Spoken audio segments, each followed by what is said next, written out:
Jareen stood at the edge of her warship, staring at the blue planet below. Earth. Small, slow, soft. The perfect place to begin her mission. She was a warrior from the Drakari Empire, one of the strongest races in the galaxy. Her armor shimmered, with dark silver plates, her eyes cold like space. She had fought on hundreds of planets. Earth was nothing. Just another weak world waiting to kneel. Her mission was clear: land, scan, and prepare for full invasion. But in her heart, Jareen didn't care about orders. She wanted to enjoy the hunt. She wanted to see how humans screamed when they saw a real warrior. This will be easy, she whispered to herself, stepping into the landing pod. As the pod dropped through Earth's atmosphere, fire blazed around her. The metal shook, but Jareen stood still. She didn't fear anything, not gravity, not heat, not humans. The pod landed in a quiet forest. Birds flew away. Trees burned. A hole opened in the soil. From the center, the door hissed open, and Jareen stepped out. She expected to feel light and powerful, but something felt heavy.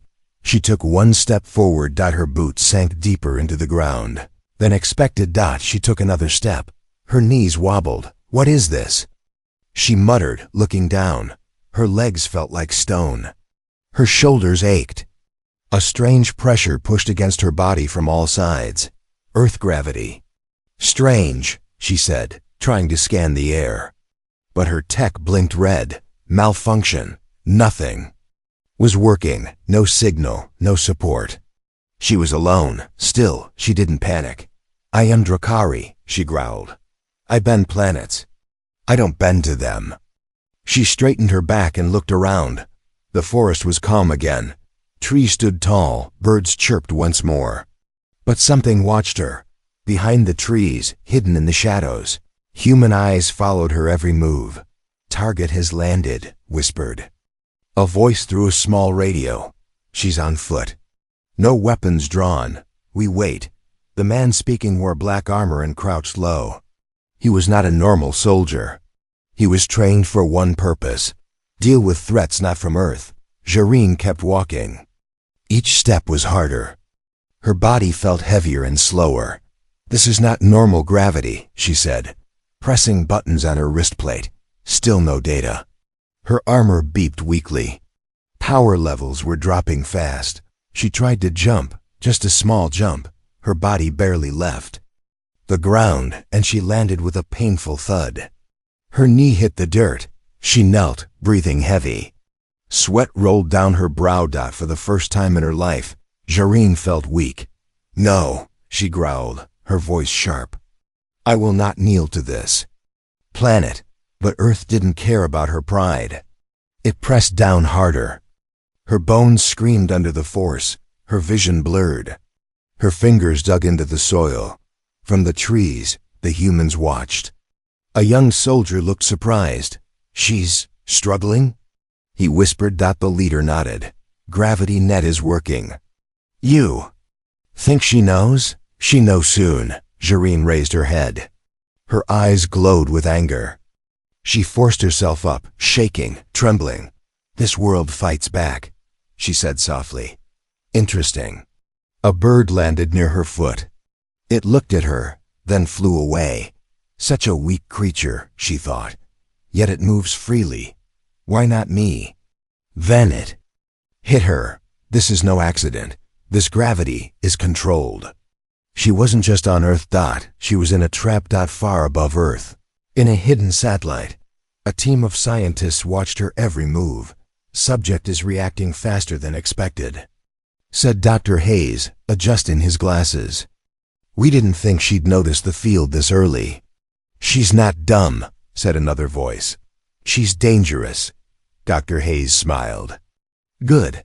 Let's see how dangerous she is when she can barely walk. Back on the ground, Jareen leaned against a tree, trying to understand. Humans. Not as stupid as they look, she admitted. Suddenly, she heard a sound. Leaves crunching. She turned. A child stood there, barefoot, holding a stick. The boy looked at her, wide-eyed. You an alien?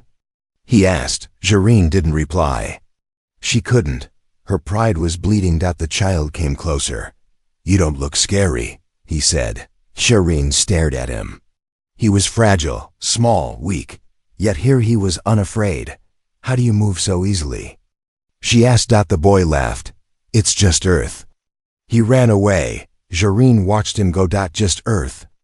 And for the first time, the mighty warrior of the stars felt something new. Respect. But also fear. Because if a child could move freely, and she could not, then maybe this planet was stronger than she thought. Maybe. This was not going to be easy after all. And from the shadows, the humans whispered, She's here. Phase 1 is complete. Jareen sat silently under the trees. The sky above her was peaceful, painted with soft clouds and a golden sun. Birds flew overhead. Insects buzzed around her, fearless. She had fought in burning deserts and freezing moons. But this place felt different. It felt alive. And it didn't like her. Her body still ached from the gravity net. Her armor, once a symbol of power, now felt like chains. Her muscles screamed with every movement. But worse than the pain was the feeling inside her, a quiet, sharp whisper. You are not the strongest here. Jareen hated that thought. The boy's voice from earlier echoed in her mind. It's just Earth. She looked at the small footprint he had left near her landing site, so light, so free. Her own boots had crushed the ground, left deep dents. Yet he had run away laughing. Why? How could such weak creatures survive here with ease, while she, a warrior bred for conquest, struggled to stand? No answers came, only more questions. Far away, deep in an underground base hidden beneath the mountains, the human team watched every second of Jareen's movement. Monitors glowed in the dim light. Data scrolled across screens. Energy readings, biosignals, behavior patterns. She's adapting, said Dr. Hayes, sipping cold coffee. Another officer frowned. That fast? Not physically, mentally. She's not panicking. That's bad news for us. The general leaned forward. What do you mean? Hayes smiled without humor. She's starting to think like a human. Back in the forest, Jareen stood again, slower this time but steady. She had stopped fighting the gravity. She started listening instead, observing, learning. She walked deeper into the woods. The air was rich with scent, soil, water, life. Her hearing sharpened. She heard things she never noticed before, the hum of bees, the rustle of squirrels, even the heartbeat of a deer nearby. Everything here was soft, but nothing was weak. And then she saw them. Humans, soldiers. Around a ruined building, Jareen moved closer, staying hidden among the trees. Her advanced vision zoomed in. The building was half-burnt, metal twisted. Smoke rose from one side. A woman soldier was stuck under a collapsed wall. Others were trying to pull her out. A child no more than 10 years old was crawling through a small opening in the wreckage, risking fire and falling debris to reach her. Jareen narrowed her eyes. Why? Why would a child do that? Why would adults let him? She expected them to run, or cry, or scream for help, but no one did. They moved. They acted. Together. No fear.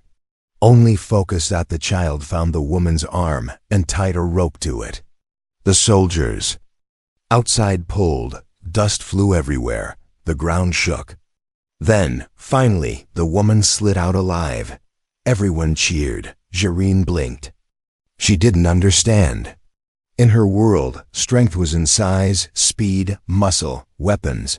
The weak were ignored, but these humans helped each other. Even the weakest helped the strong. It made no sense. She didn't know that. A camera had spotted her, that a sniper had her in his sights. But he didn't shoot. Do we take her out? A soldier asked over comms. The commander's voice replied, No, not yet. She's watching. Let her. Jareen stayed for hours. She watched humans fix the building. carry wounded, share food, argue, laugh, cry. She noticed something dangerous. Humans did not give up. They had fear, yes. But they also had something more. She remembered her own people, the Drakari, ruling by force and fear. Weakness meant death. Mistakes meant shame. There was no room for failure, but these humans failed all the time and still moved forward. She saw a young girl trying to carry a heavy crate. It fell. She fell. People laughed, then helped her up. And she laughed too. Jareen whispered to herself, "These creatures, they are not weak. They are something else." She looked at her hands, her armor, her scars. She had power, but they had something she had never trained for. Night fell. The forest turned cold and dark, but the humans built a fire. They sat in a circle, even the injured, sharing food and stories. One of them pulled out a small instrument and began playing soft music. Jareen listened from the shadows, hidden. Still, a strange warmth moved through her, not from the fire. From the sound. She had never heard music before. She didn't know it could make you feel safe. She wanted to step out, show herself, ask questions. But she didn't. Not yet. She needed to know more. Because if these weak creatures could survive war, fire, pain, and still sing, then maybe Earth was not a target to be conquered. Maybe Earth was a mirror, and maybe Jareen didn't like what it showed her. Back at the base, Dr. Hayes watched the feed and spoke softly. "She's not studying us anymore." The general turned. "Then what is she doing?" Hayes smiled. "She's beginning to understand us." Jareen stood on top of a broken radio tower, the cool wind brushing past her armor. Her long black cape fluttered behind her like the flag of a silent empire. The stars above Earth looked the same as from her own planet, but down here, everything felt different. She had watched the humans for 2 days now, and she didn't understand how they survived. They were fragile. Thin bones, soft skin, no natural armor, no claws, no fangs. And yet, they didn't hide. They moved in groups, laughed, worked, even danced while knowing they could die at any moment. She didn't see fear in their eyes anymore. She saw something worse. Courage.zhr needed to test them. Her pride, though shaken, still burned like fire. She was a warrior. She needed to know, were humans truly strong or just lucky? She sent a silent signal, a pulse through the trees, a challenge, a trap, a message, "Come find me." And they did. The team sent to track her was called Echo Squad, elite fighters trained for alien encounters. 5 men, 1 woman, quiet, fast, no flashy weapons, no fear. Their boots moved across the forest like ghosts. Jareen waited in an open clearing, standing tall in the moonlight. Her arms were folded, her spear rested by her side. When the first human stepped out, she smiled. "Finally," she said, her voice calm. "I've seen enough." The soldiers didn't speak. They surrounded her in a wide circle. Guns raised, eyes focused. Jareen bent her knees slightly, just enough to move. The gravity was still heavy on her body, but she had trained in worse. She had adjusted, or so she thought. She charged. Her first move was fast, a blur of silver and shadow. She struck at the soldier to her right. He ducked. She missed by inches. She felt her legs drag slightly, gravity still slowing her. Strange, she thought. I should have landed that hit. Before she could react, the soldier rolled and tossed a smoke grenade at her feet. The area exploded in gray clouds. Laser lights cut through the smoke. Jareen spun her spear, deflecting 2 shots, but the third hit her shoulder. Pain surged through her. She growled and lunged at the soldier in front, but again, missed. He didn't try to fight her head on. He ran. Jareen chased. Trees rushed past her. The cold air bit her skin. The soldier led her toward a slope downhill. She lost balance. Her foot slipped. She tumbled not far. but enough to slam into the ground. Hard. Her lungs screamed. She rolled over, coughing. From above, a voice echoed through a speaker. Lesson 1. You don't need strength to win, just timing. Jareen stood up, shaking. Cowards, she hissed. You run, you hide, you play games. But even as she said the words, she knew they weren't cowards. They were strategists that she was being outplayed. She tried to move faster, jump higher, but her body betrayed her. Muscles felt slower, joints stiffer. Every movement took more energy than it should. Is this the gravity again? She whispered. Or am I tired? A word she never used before. Drakari warriors didn't get tired, but here, on Earth, everything was different. The soldiers didn't stop. They hit her from every angle. No one stayed still. They vanished into the shadows, then reappeared. One fired a stun blast. Another threw flash grenades. Another lured her into traps, nets, spikes, wires. Jareen blocked many of them, but not all. Her armor cracked at the side. Blood red, like a human's, dripped down her leg. The earth beneath her seemed to grow heavier with every step. Still, she didn't fall, not yet.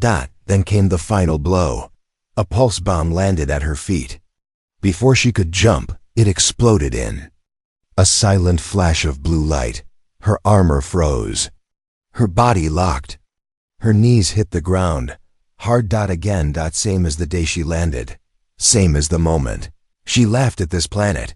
Jareen was on her knees, breathing hard. Eyes wide. Echo Squad stepped forward, but didn't fire. Their leader, Captain Myra, walked ahead, weapon lowered. You done? She asked calmly. Jareen didn't answer. Why didn't you kill us? Myra asked. Jareen raised her head slowly. Her voice was rough. I wanted to know if your kind is worth fearing. And? Myra asked. Jareen looked around. At the team, at the scars in the dirt, at the bruises on her own body. She laughed once, just once. A dry, broken laugh. You are not the strongest I faced, she said. Myra nodded. Good, we're not trying to be. Jareen looked confused. Then what are you trying to be? Myra said, the last one standing. The wind blew softly through the trees. Jareen sat in silence. No one chained her. No one dragged her. They just let her breathe. Let her feel the weight of her own defeat.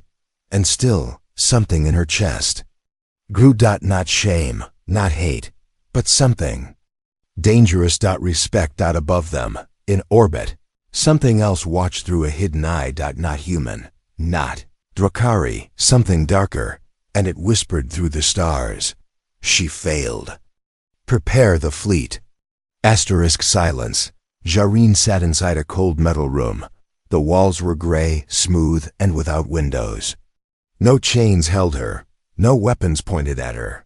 But she knew this was still a cage, a silent prison with invisible bars. Her body was tired.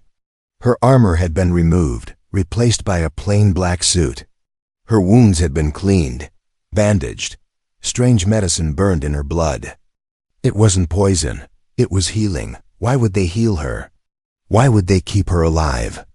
These questions haunted her more than any weapon. She closed her eyes and remembered the last battle, her body hitting the dirt, her mind spinning, her pride shattered. And yet, they didn't kill her. They captured her. And carried her, like a broken treasure. Footsteps echoed outside. A door hissed open.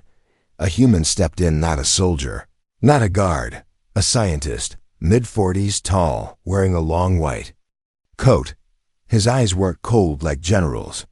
They were curious. Good morning, he said politely. Jareen didn't answer. He pulled up a chair and sat across from her, placing a tablet on the table. I'm Dr. Elias Rowan, he said, tapping the screen. Lead researcher for project Gravity. Jareen tilted her head. You speak as if I know what that means. Rowan smiled slightly. You will. For the next hour. Dr. Rowan spoke calmly. He explained nothing and everything at the same time. Jareen stayed quiet, listening carefully. He told her about human struggles, how Earth had been visited before by alien scouts, how some never left, how others were fought off, how humans began building defenses, not against each other, but for something bigger, for what was coming. And then you arrived, he said. Loud, proud, Jareen's lips curled. I came to conquer. Rowan leaned forward. Then why didn't you kill us? Jareen looked away. I don't know anymore. The next few days were not filled with torture or threats. Jareen was moved to a quiet chamber with light, clean clothes, food, and books, real books, made of paper. She didn't touch them at first, but eventually she did. She read slowly, carefully. Human stories, war, love, science, sacrifice. Each page confused her more. Why did humans cry over fiction? Why did they write about death and still hope? Why did they laugh through fear? No Drakari would waste time with such weakness, yet somehow. She kept reading. Each morning, Dr. Raywin returned. Not with weapons, but with questions. Why do your people conquer? What does honor mean to a Drakari? Do you dream, Jareen? She didn't know why she answered, but she did, because for the first time in her life, someone was listening, not judging. Just listening. She learned slowly that Rowan had lost his daughter years ago to a failed alien experiment. He didn't say it to gain sympathy. He said it because pain was part of the story, and humans weren't afraid to share pain. They wore it like armor. One night, Jareen stared at her reflection in the mirror. She didn't recognize the creature staring back. No armor, no weapons, no mission. Just a face, tired, still proud. But softer. The human face behind her appeared silently. Dr. Rowan, we don't want war with your kind, he said. Jareen nodded. But you're preparing for it. We're preparing for something else, he said. Something that follows. The conquerors. Jareen turned slowly. What do you mean? Dr. Raywin hesitated, then spoke two words. The Shadow Fleet. Her heart stopped. The Shadow Fleet was a ghost story among the Drakari. Whispers in deep space. Planets vanishing. Civilizations erased overnight. No one knew who they were. Only that they came after warriors. Always after warriors. And now, they were coming to Earth. Jareen stood in the middle of the room, suddenly cold. You think I led them here, she said, her voice low. Rowan didn't deny it. I think they followed your signal, he replied. And you kept me alive? Why? Rowan answered without blinking. Because we don't kill prisoners. That's not who we are. Jareen felt like the floor under her feet had changed. Not in gravity. In meaning. Later, she was taken to a different room. A long corridor led her into a chamber filled with screens. Space maps, alien symbols, surveillance footage, and in the center one hologram glowing in red, a massive ship. Bigger than anything Jareen had ever seen. Dr. Rowan's voice spoke over the speakers. Project Exodus. Not a weapon, an escape. Jareen stared at the data. This isn't a war plan, she said slowly. It's evacuation. Rowan nodded. If the Shadow Fleet arrives, we won't win. Jareen clenched her fists. Cowards. No. Rowan said quietly. Survivors. Silence fell between them. Jareen stepped closer to the main screen.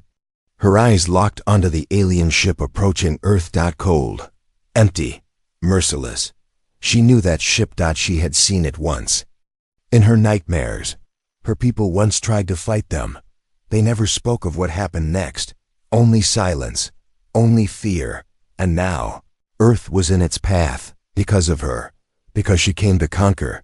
Jareen looked at her hands. She was a weapon. Built for war. But now she faced something war couldn't stop. She took a deep breath and whispered to herself. I came to destroy them, but maybe I must help save them. Jareen sat alone in the observation deck of the human base. A thick window of transparent metal separated her from open space. Beyond it, Earth floated like a glowing marble wrapped in blue mist. Beautiful. Vulnerable. She had seen planets before. Burnt them, broken them, but never watched one like this. Never cared for one. Her reflection in the glass showed a warrior without her armor, no helmet, no cape. Just eyes that finally understood fear, not the fear of death, but the fear of losing something that didn't belong to her, yet still mattered. And out there, hidden beyond the moon's shadow, something waited. Something ancient. Something hungry. The shadow fleet. It started with whispers. At first, just static on deep space channels. Then signals in a language no species had ever translated. Then came the dark. Entire colonies stopped sending messages. Ships disappeared without a trace. Whole planets erased. The Drakari called them the Unmakers. The few who returned spoke of black ships that moved like shadows, silent and cold, not firing missiles but shutting down suns. Jareen once laughed at those stories. Not anymore. Inside the command room, human leaders gathered. Screens showed ship movements, red dots blinking closer every hour. Earth had 2 weeks. Maybe less. Dr. Rion stood beside Jareen. They're scanning us, he said. They don't talk. They don't ask questions. They just study. Jareen narrowed her eyes, just like I did. He nodded. That's what scared us the most. Jareen joined the human commanders for the first time. Not as an enemy, not as a guest, but as someone who understood what they were up against. She explained what little the Drakari knew. The Shadow Fleet didn't come for resources.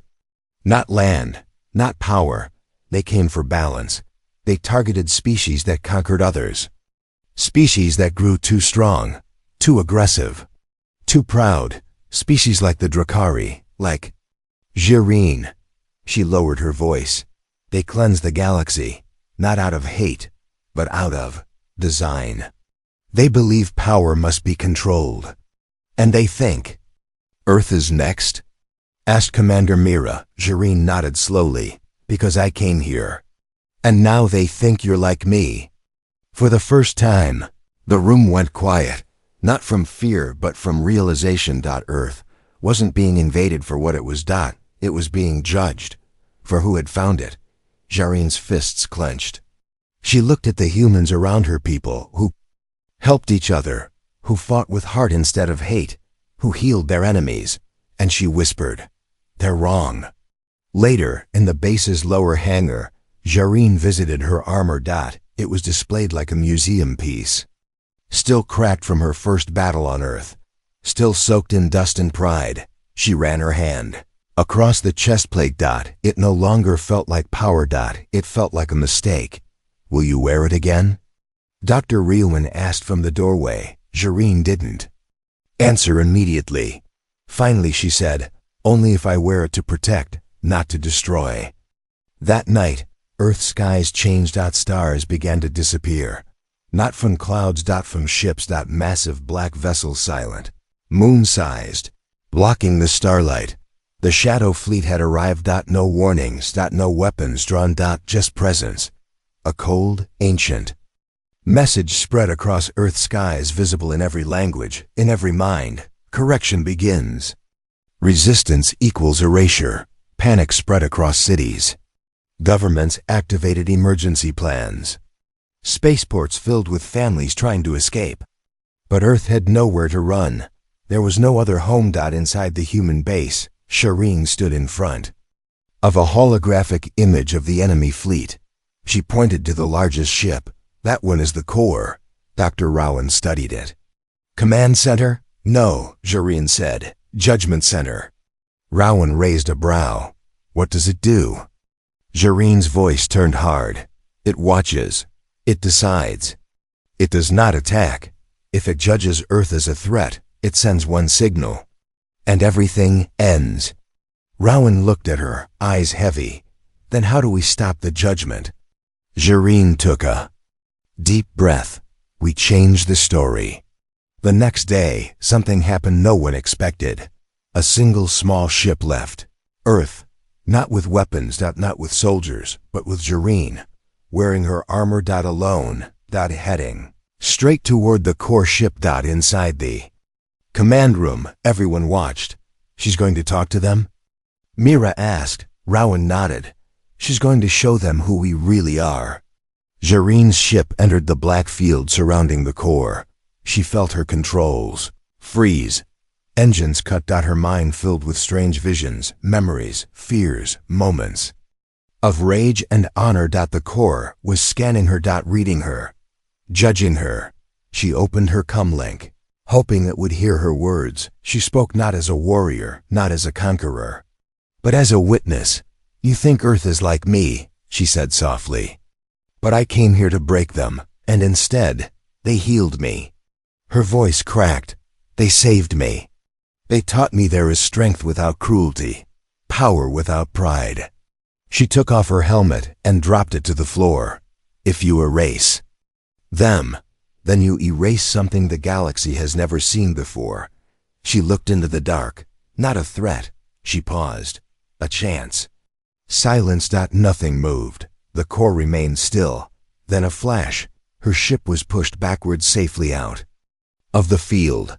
And across every human screen, a new message appeared. Correction paused. Observation continues. Earth was not saved, but it had been heard. Jareen landed back on Earth to the sound of silence. No cheers. Just relief. And something deeper. Hope. Dr. Raywin met her at the base. You bought us time, he said. Jareen nodded.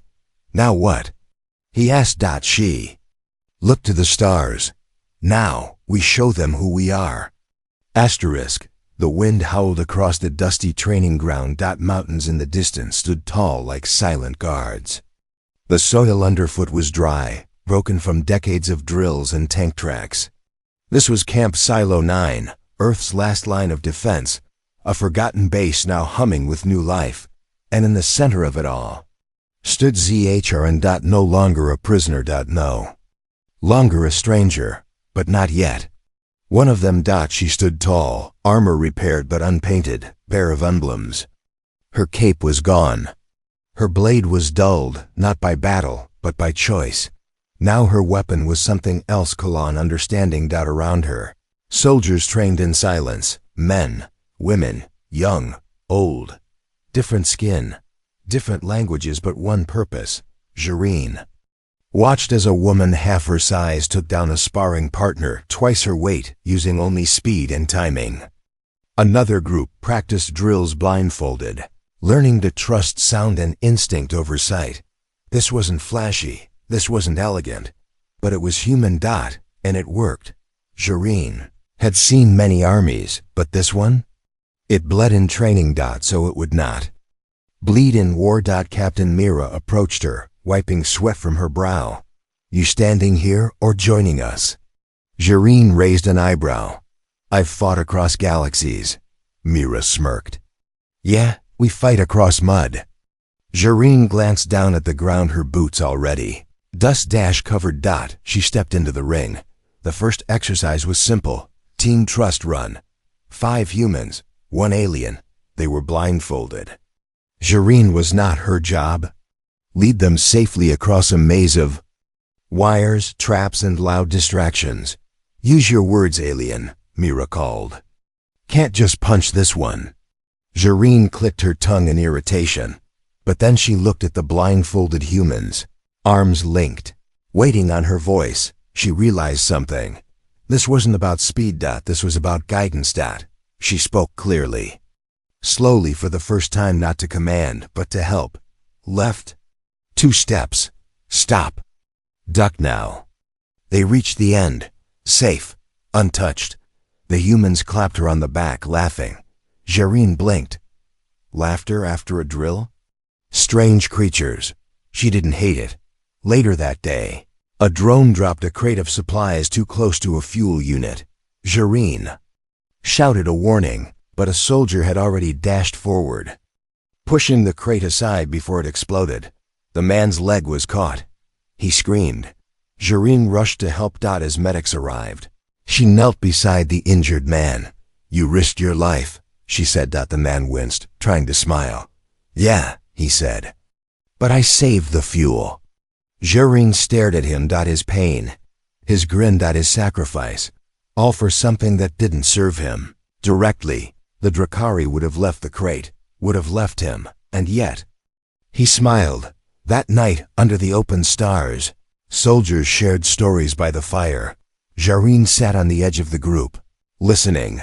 One soldier spoke of losing her brother to an alien skirmish years ago, but still choosing to train with ZHRN. Another shared how his father once said, "If you meet an enemy who becomes your friend, protect them harder than you protect your own." Jareen spoke then, softly. "My people never speak of pain. We hide it. You share it. Why?" Mira answered, "Because pain grows in silence, but shrinks when it's heard." Jareen looked at the fire, flames dancing in her eyes. "Maybe that's why the shadows fear you," she thought. "You burn, but you don't break." Over the next few days, Jareen trained with the humans. She learned to use earth weapons, not better than her blade, but different, smarter. She ran drills in full gravity net suits, no longer complaining. She fell, got up. Fell again, but never gave up. No one did. Not here. She helped build trenches, patched solar panels. Shared rations, gave advice, took advice. No one treated her like a goddess. No one worshipped her. They treated her like a soldier, equal in sweat, equal in dirt. Equal in fight. And for the first time in her life, Jareen smiled without force. One evening, Dr. Rowan visited the camp. He brought news. "The Shadow Fleet hasn't left. They're watching, waiting." Mira frowned. "Waiting for what?" Rowan looked at Jareen. "For a sign that we haven't changed." Jareen stood slowly. "Then we give them something they don't expect." "What's that?" Mira asked. Jareen's eyes burned like stars. "Unity." The next day, they launched Operation Spark. Jareen and a joint human team flew into orbit, not to attack but to send a signal. Message of peace and power. A satellite was deployed with a broadcast of Earth's resistance history, not of conquering, but of survival, rebuilding, and forgiveness. Images of humans helping each other. Fighting for justice, even forgiving enemies. Jareen's own face was included, not as a threat, but as a bridge, a warrior who came to destroy and chose to stand with the weak. When they returned, the Shadow Fleet did not fire, but one small ship broke formation, a probe. It landed on Earth's edge, and it did not bring war. It brought a message, one line: "We see you. The judgment waits." That night, Jareen sat alone again. But she didn't feel alone. She watched soldiers clean their rifles, share jokes, write letters home. She remembered the first time she touched Earth's soil on her knees, in pain, in pride. Now she touched it again, but with respect. With purpose. With belonging. Jareen wasn't just training to fight. She was learning to hope. And in that moment, she knew the Shadow Fleet feared strength, but they feared hope shared by many even more. Asterisk, the skies above Earth were no longer blue. They were black, not from nightfall, but from the massive fleet of shadows that blocked out the stars. Thousands of ships hung over the planet, unmoving, like silent gods. No demands. No warnings. Just one cold truth: judgment had arrived. Inside Command Base Delta, alarms blared. Red lights flashed. Screens lit up with motion patterns, target locks, countdowns. Humans prepared to do the one thing they had always done when faced with extinction: stand up. Jareen stood in the war room, armored and ready, but this time, her armor had changed. It still carried Drakari steel, but now bore Earth's emblem on one shoulder, hand-painted by a child she'd once scared. Her weapon had changed, too, not her blade, not her fists. Her heart, and she was not alone. Captain Myra stood beside her. Dr. Rayon monitored communications. Soldiers filled the bunker, waiting for her word. She was no longer just a visitor from the stars. She was Earth's warrior now. Above them, the core ship moved forward, slow, silent, and massive. It didn't need to fire weapons. It carried something far more dangerous: the ability to erase data, air, heat, memory. Planets didn't explode when it attacked. They simply stopped existing. But Earth was different. Earth wasn't just dirt and oceans. It was stories, songs, scars, and people who refused to kneel. Jareen looked at the team. Her voice was calm, steady. "I came to this world thinking you were soft," she said. "People listened. I was wrong. You're not soft. You bend. But you don't break. And today," she looked to the sky, "we show the galaxy why Earth is not to be erased." Phase 1 began. Drones launched into orbit, broadcasting human music, images of unity, kindness, courage. A signal of identity, not challenge. The Shadow Fleet paused, watching, but then the core responded. A deep pulse shook the atmosphere. Rejection. Phase 2 began. Earth's weapons fired, massive railguns, plasma towers, EMP storms. Satellites hacked enemy systems. Dozens of shadow ships fell. But not enough. Not nearly enough. From the core, thousands of drones descended. Black, fast, unstoppable, like raindrops of death. The human line cracked. Explosions rocked cities. Sky towers fell. Satellite links broke. The battle turned. And Jareen felt it. Earth was losing. Fast. She leaped into action. A Drakari fighter ship gifted by her command years ago was reactivated. She climbed into the cockpit. Alone. Captain Mira's voice echoed through comms. "You won't make it to the core." Jareen smiled. "Not trying to make it, just trying to buy you time." She launched into the sky, a blur of blue fire and silver. Steel, enemy drones swarmed her. She dodged, rolled, fired. Missiles danced. Lasers screamed. Each movement was pain. But she kept flying, through fire, through static. Through fear. Then she reached the core, a city-sized ship of smooth black metal. No windows. No signs of life. Just silence. She activated her last weapon, a modified gravity spike. "Remember this," she whispered. She plunged it into the hull. The ship shuddered. The field around Earth weakened. Light returned to the sky, and Earth pushed back. On the ground, humanity saw their chance. Soldiers charged. Pilots soared. Civilians ran to shelters, but others stayed behind, helping the wounded, fighting with kitchen knives and stolen rifles. They didn't run because it was safe. They stayed because this was their home. Jareen's ship caught fire. Alarms screamed. Fuel dropped. And still, she fought, cutting through drones, crashing into hangars, disabling internal systems with her bare hands. She was bleeding. Burning. But alive. Inside the core's heart, a pulse charged. Final weapon activation. One signal and Earth would be gone. Jareen limped forward, her armor gone, her weapons melted, but her voice remained. She faced the glowing orb. And spoke. "Erase me," she said. "But know this: Earth doesn't need gods, it has humans."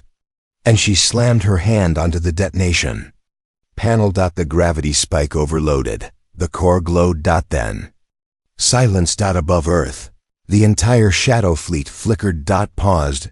Systems shut down. Ships began to fall. Not explode. Fall. Like forgotten statues of a dying empire. Jareen's signal went dark. Her ship disappeared in the fire. But Earth had survived. Not because it was the strongest, but because it had something the shadows never understood. Call on heart. 1 week later, memorials were built. Jareen's name carved in every language, not as conqueror. Not as alien, but as sister. Captain Mira stood with Dr. Rowan, watching the stars. "They'll be back," she said. Rowan nodded. "Maybe," Mira smirked. "Then we'll be ready." Behind them, a new banner waved in the wind. United Earth, one world, all species welcome. And in the silence, between stars, a spark remained, a whisper, a memory dot of the warrior who came to conquer and stayed to protect Jareen of Earth.